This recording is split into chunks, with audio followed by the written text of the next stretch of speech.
order to stop people from being able to tap on your profile in Roblox and join your games, you can change these settings. So what you want to do is go to More in the lower right-hand corner, the three dots, and then scroll down to where you see Settings, which is the gear icon.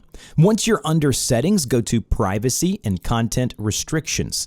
And then once you're here, you want to go ahead and tap on Visibility and Private Servers about midway down, and then go to Visibility at the top.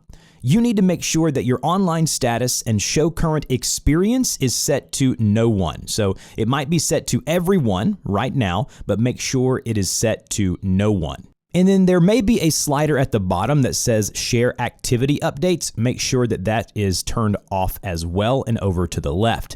Once you do this, people will not be able to see when you're online or what game you're playing, so they are no longer allowed to join you unexpectedly. I'll have a pinned comment down below with some frequently asked questions and problems that you might run into. If this helped, like, share, and subscribe, and I'll see you guys in the next video.